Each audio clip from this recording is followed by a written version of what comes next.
ప్రభునందు దేవుని ప్రియబిడ్డలారా, ప్రియ సహోదరులారా, సహోదరీమణులారా, సర్వశక్తిమంతుడు లోకరక్షకుడైన యేసుక్రీస్తు ప్రభుల వారి శ్రేష్టమైన ఉన్నత పరిశుద్ధ నామములో ఈ జూన్ మాసము 13వ తారీఖు శనివారపు ఉదయకాల శుభాలు మీ అందరికీ కూడా హృదయపూర్వక నిండు వందనాలు తెలియజేస్తున్నాను.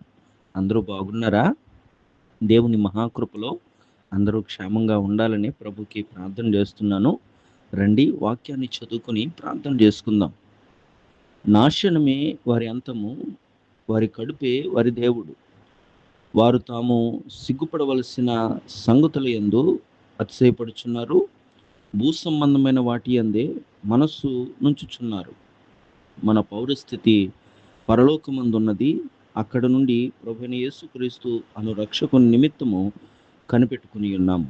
ఫిలిప్పీయులకు రాసిన పత్రిక 3వ అధ్యాయము 19-20 వచనాల్లో ఈ విలువైన మాటలు మనం ఆలోచన చేస్తే, నాశనమైపోయేవారు దేవుని కంటే సుఖానుభవాన్ని ఎక్కువగా ప్రేమిస్తారని, అలాగే వారు ఏం తిందామా, ఏమి ధరించుకుందామా అని చింత కలిగి ఉంటారని, అలాంటి వారు కడుపునే దేవుడిగా పోషించుకుంటూ వారు కడుపునే నింపుకోవటానికి ఆశపడుతూ ఉన్నారు.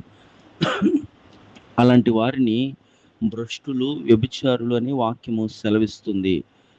యాషావు అనే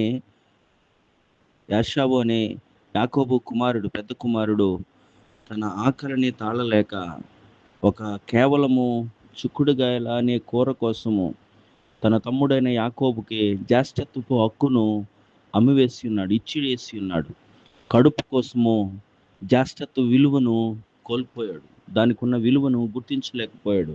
అలాగే అనేక మంది నాశనమైపోయేవారు, వారు అంతం తెచ్చుకునేవారు కడుపుని దేవుడిగా వారు చేసుకుని తిండి కోసము, లేకపోతే భూ సంబంధమైన వాటి కోసము, వారి శరీరాలను పోషించుకోవటం కోసం ఆలోచన చేస్తున్నారు. వారు ఎలా ఉన్నారంట, సిగ్గుపడవలసిన సంగతుల యందు అతిశయపడుతూ ఉన్నారని ప్రభు చెప్తున్నాడు. అలాగే భూ సంబంధమైన వాటి యందే వారి మనస్సు ఉంది, కానీ గ్రహించి గుర్తించి తెలుసుకోవలసింది మన పౌరస్థితి పరలోకమందున్న సంగతి. మనం ఇక్కడ వారము కాదు, మనం భూ సంబంధులం కాదు, పైనుండి అనగా దేవుడు పంపగా వచ్చిన దేవుని ప్రతిరూపాలై ఉన్నాం. మన దేవుడు మన కోసం స్థలము పరలోకంలో సిద్ధపరిచి ఉన్నాడు. మనం ఎప్పటికైనా అక్కడికి వెళ్ళవలసిన వారము గనుక భూ సంబంధమైన వాటి యందు మనస్సు ఉంచక, ప్రభు చెప్తున్నాడు కదా, ఏమి తిందుమా అని మీ దేహములను గురించి, ఏమి ధరించుకుందామో మీ శరీరము గురించి ఆలోచించవద్దు. ఆకాశ పక్షులు చూడుడి, విత్తవు, కోయవు, కొట్లలో కూర్చుకున్నవు, వాటి గరిసెలేదు, అయినను పరలోకమందున్న తండ్రి వాటిని నిత్యము పోషిస్తలేదా? పక్షుల కంటే మీరెంతో శ్రేష్ఠులు కరా అని ప్రభు ప్రశ్నిస్తున్నాడు. అలాగే మనం గ్రహించి పోషించే దేవుడు, మన కోసము ప్రాణం పెట్టిన రక్షకుడైన యేసుక్రీస్తు యందు అతిశయించి ఆనందిస్తే గనక మరలా ఆయన వచ్చి మన కోసం సిద్ధపరిచిన పరలోకానికి తీసుకెళ్తాడు. అలా సిద్ధపడటానికి, పైనున్న వాటి యందే మనస్సుంచి పరలోక పౌరసత్వాన్ని పొందుకోవటానికి, రక్షింపబడటానికి పరిశుద్ధాత్మదేవుని సహాయ సన్నిధి మనందరికీ అనుగ్రహింపబడును గాక. దేవుడి మాటలు మనందరి వినికిడిలో దీవించును గాక. ప్రార్థన.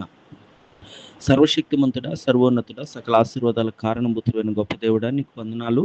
గడిచిన దినాలు కృప చూపి రాత్రంతా సుఖనిద్రనిచ్చి ఆయుష్ను పొడిగించి నీ విలువైన మాటల ద్వారా మా దినచర్య ప్రారంభించుకునే కృపనిచ్చినందుకు నీ కృతజ్ఞతలు చెల్లిస్తూ, ఎందరు ఈ మాటలు ఆలకిస్తున్నారో, ఎందరో పరలోక సంబంధమైన పౌరసత్వాన్ని కోసం జీవిస్తున్నారో వారందరినీ దీవించండి, ఆశీర్వదించండి.